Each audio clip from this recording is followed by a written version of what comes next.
Welcome to another video. ये थोड़ी important video है हमारे लॉ स्टूडेंट्स, लीगल एडवोकेट्स और जो जूनियर्स हैं उनके पॉइंट ऑफ व्यू से। क्यों? क्योंकि हम इस वीडियो में समझेंगे वेरी बेसिक थिंग। कोर्ट में सबसे पहले आप करते क्या हैं? कोर्ट में जिस दिन आप जाते हैं सबसे पहले केस कहाँ से शुरू होता है? आप वकालतनामा फाइल करते हैं अपना। तो आपको पता होना चाहिए वकालतनामा को कैसे भरना है बिना किसी को बताए कि आपको पता नहीं है। तो इसको सॉल्व मैं कर देता हूँ। बहुत सिंपल है वकालतनामा को भरना। तो वकालतनामा सबसे पहले होता क्या है? वकालतनामा एक ऐसा पीस ऑफ पेपर है जो आपको एलिजिबल करता है कोर्ट में अपीयर, प्लीड और अपनी बात रखने के लिए। और आप इसके थ्रू, क्योंकि आपके पास वकालतनामा है उस पार्टी के लिए, तो उस पार्टी के बिहाफ पे, उस कैपेसिटी में, वो पार्टी आए ना आए, उसके बिहाफ में आप प्लीड करते हैं, जवाब देते हैं, कोर्ट में फाइलिंग करते हैं, उनके लिए डिसीजन लेते हैं। तो आप ये करते हैं वकालतनामा से। एक वकालतनामा एक वो पीस ऑफ पेपर है जिसमें एक क्लाइंट साइन करता है, आप साइन करते हैं, क्लाइंट अथॉरिटी देता है आपको कि जी मेरा ये वकील है। तो ये होता है वकालतनामा। अब इसको भरते कैसे हैं? आपके लेफ्ट साइड स्क्रीन पे ये जो पेज देख रहे हैं, ये इंडेक्स है वकालतनामा का। वकालतनामा खाली ब्लैंक पेज होता है, ये ब्लैंक पेज है। अब आप इस ब्लैंक पेज को खाली नहीं सबमिट कर सकते कोर्ट में, क्योंकि कोर्ट एक प्रोसीजर के हिसाब से चलता है। क्योंकि अब सिविल केसेस में तो मेजोरिटी ई फाइलिंग शुरू हो गई है, तो आपको ई फाइलिंग से पहले भी इंडेक्स देना ही पड़ता था। इंडेक्स का भी प्रिपेयर्ड पेज आता है, बट मैं चाहता हूँ और मैं हमेशा ध्यान रखता हूँ कि हम वकालतनामा जब फाइल करें तो हम इसका एक वर्ड पे एक इंडेक्स बना लें, थोड़ा प्रोफेशनल लगता है वो। सबसे ऊपर आप नाम लिख देंगे कोर्ट का, कोर्ट का क्या नाम है, किस कोर्ट में आप फाइल कर रहे हैं, उस कोर्ट में उसका नाम। जजेस का नाम लिख सकते हैं, कोई इशू नहीं है, जजेस का नाम लिखें। बिफोर श्री जो भी हैं उनके पास उनकी रैंक, फिर कोर्ट कौन सा है, फिर केस नंबर, फिर कौन सा मैटर है, इन द मैटर ऑफ, फिर केस, फिर कंप्लेनेंट एक्यूज जो भी हैं या पिटिशनर रिस्पॉन्डेंट जो भी हैं वो, उसका नेक्स्ट डेट ऑफ हियरिंग अगर वैसा है काम है, या लास्ट डेट ऑफ हियरिंग, फिर इंडेक्स, वकालतनामा, पेज नंबर, नाम आपका, आपके सिग्नेचर वकील साहब के, नेक्स्ट। अब शुरू होता है वकालतनामा। तो सबसे पहले तो ये जो आप फॉर्मेट देख रहे हैं मेरे लेफ्ट हैंड पे, ये जो वकालतनामा है ये ऑनलाइन है, लेकिन जरूरी नहीं है कि आप इसको भरें। वकालतनामा का इन कंटेंट सेम होना चाहिए बस।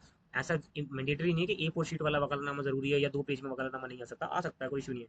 बट कोशिश कीजिए कि एक ही पेज वाला हो। तो इसमें सबसे पहले लिखना है आपको किसका नाम, इन द कोर्ट ऑफ, जो भी कोर्ट जज साहब का नाम है वो जज साहब का नाम लिखिए। जैसे हमने लिखा है in the honourable magistrate first class NIA act of New Delhi, Patiala house court at New Delhi. तो आप ये लिखिए जो भी कोर्ट है जहाँ भी है उसका नाम। उसके बाद फिर case number, suit appeal number का मतलब है केस नंबर। उसके बाद जुरिडिक्शन ऑफ 2025 आएगा यहाँ पे। उसके बाद इन इन इन रिस्पेक्ट पूछना चाह रहे हैं, इन मैटर ऑफ प्लेंटिफ कौन है इसमें, या पिटिशनर, अपेलेंट, कंप्लेनेंट कौन है, जिसने केस किया उसका नाम यहाँ ऊपर आएगा। कंप्लेनेंट हो गए यानी आप। तो हमारे यहाँ ये कौन थे, पैरनॉट रिकॉर्ड, तो इनका नाम आ गया। फिर वर्सेज में किसके अगेंस्ट किया उनका नाम आएगा यहाँ पे। किसके अगेंस्ट किया इसमें, बालाजी डिस्ट्रीब्यूटर। ये कौन है इसमें, एक्यूज है। एक्यूज और कंप्लेनेंट क्यों है, क्योंकि ये क्रिमिनल केस है। सिविल होता तो पिटिशनर रिस्पॉन्डेंट हो जाता। बस सिंपल। आपका पहली लाइन हो गई, दूसरी लाइन हो गई, केस नंबर हो गया, वर्सेज हो गया, वर्सेज की नीचे वाली लाइन हो गई।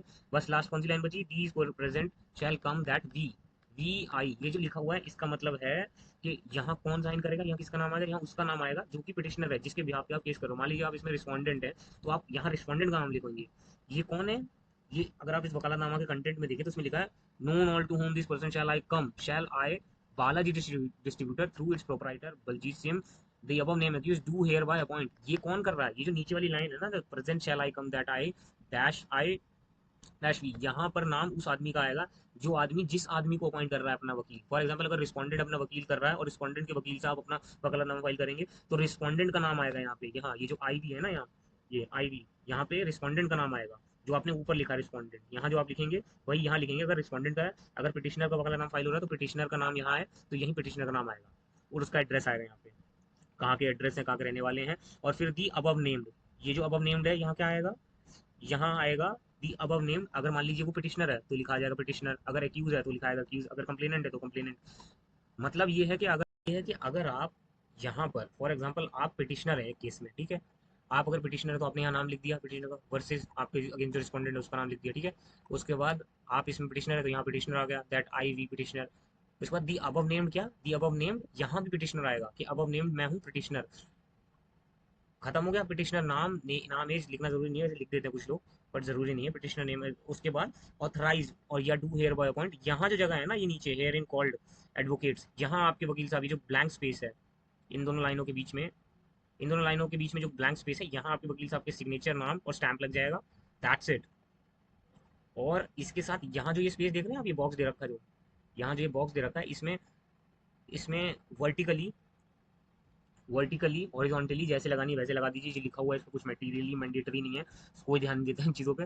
इस पे एक लगेगा वेलफेयर। वेलफेयर कहाँ से मिलेगा? वेलफेयर मिलेगा आपको जिस भी कोर्ट में काम कर रहे हैं, वेलफेयर उस कोर्ट की लाइब्रेरी से मिलेगा। पूछिएगा आप किसी भी, मान लीजिए पटियाला में है तो पटियाला में पूछिएगा लाइब्रेरी कहाँ है, द्वारका में है तो द्वारका में पूछेगा लाइब्रेरी कहाँ है, राउज एवेन्यू में है तो राउज एवेन्यू में पूछेगा लाइब्रेरी कहाँ है। जो वेलफेयर होते हैं वो लाइब्रेरी में ही मिलते हैं।